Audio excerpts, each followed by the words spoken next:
વકફ board મામલે ખેડાના સાંસદ દેવુસિંહ ચૌહાણે મહત્વનું નિવેદન આપ્યું છે। વકફ બોર્ડ મામલે સાંસદ દેવુસિંહ ચૌહાણે કોંગ્રેસ પર આકરા પ્રહાર કરતા કહ્યું કે સંવિધાનમાં વકફ બોર્ડની કોઈ જોગવાઈ નથી। આપણા દેશમાં ત્રીજા ભાગની સંપત્તિ વકફ બોર્ડની ગણાય છે। કોંગ્રેસના મુસ્લિમ પુષ્ટિકરણની રાજનીતિના કારણે વકફ બોર્ડમાં કેટલીક ગેરરીતિ ચાલે છે, નાણાંનો દુરુપયોગ થાય છે અને શોષણ થાય છે। આ નાણાંનો સદુપયોગ થાય તો મુસ્લિમ સમાજની આર્થિક સ્થિતિમાં વધારો થાય તેમજ સામાજિક, ધાર્મિક અને આરોગ્યલક્ષી સેવામાં વધારો થાય। વડાપ્રધાને વકફ માટે જે સુધારા કર્યા છે તેમાં વકફ સંપત્તિનો દાવો કરે છે તેનું પ્રમાણ આપવું પડશે તેમ દેવુસિંહ ચૌહાણે જણાવ્યું હતું। વકફ એ ઉર્દુ શબ્દ છે। વકફ એટલે કે દાન, દાન આપનારને ઉર્દુમાં વકફી કહે છે અને દાનમાં આવેલી રકમનું સંચાલન કરનારને મુતવલ્લી કહીએ છીએ।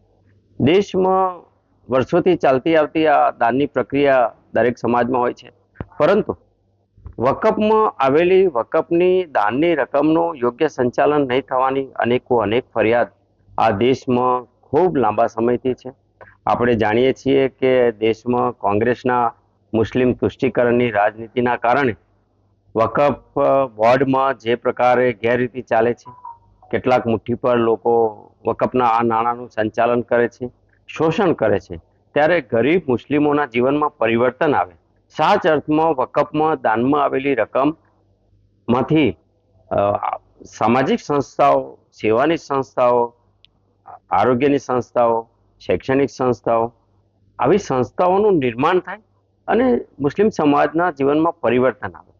આ માટેના કાયદાઓ બનાવવાનું કામ દેશના યશસ્વી વડાપ્રધાન આદરણીય નરેન્દ્રભાઈ મોદી સાહેબના નેતૃત્વમાં ચાલતી એનડીએની સરકારે કર્યું છે। આપણે જાણીએ છીએ કે વકફના કાયદાઓમાં વખતો વખત જે સુધારા કરવામાં આવ્યા એની પાછળ માત્ર ને માત્ર મતની લાલચો હતી। 2013માં જે છેલ્લો સુધારો કરવામાં આવ્યો અને એ સુધારો ગેરબંધારણીય સુધારો હતો, છતાં પણ તત્કાલીન સમયના કોંગ્રેસના આ નિર્ણયના કારણે એક સમયમાં સ્વતંત્રતા પહેલા વકફની મિલકતો, આમ પણ વકફ પાસે દેશમાં ત્રીજા નંબરની સંપત્તિ છે। સૌથી પહેલાની સંપત્તિ ડિફેન્સ પાસે છે, બીજા ક્રમે રેલવે પાસે છે જે દેશની સંપત્તિ છે, અને ત્રીજા ક્રમે વકફ પાસે છે।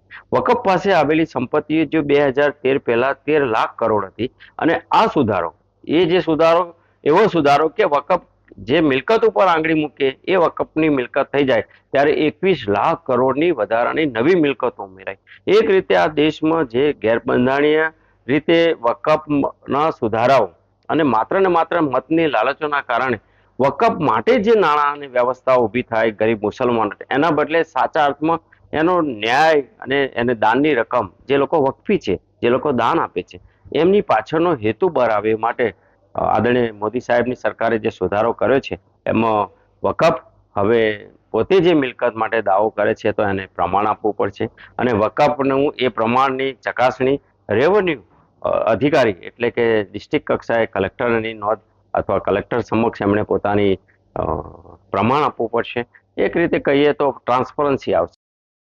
તૃષાલ પંડ્યા, દિવ્યાંગ ન્યૂઝ, નડિયાદ, ખેડા।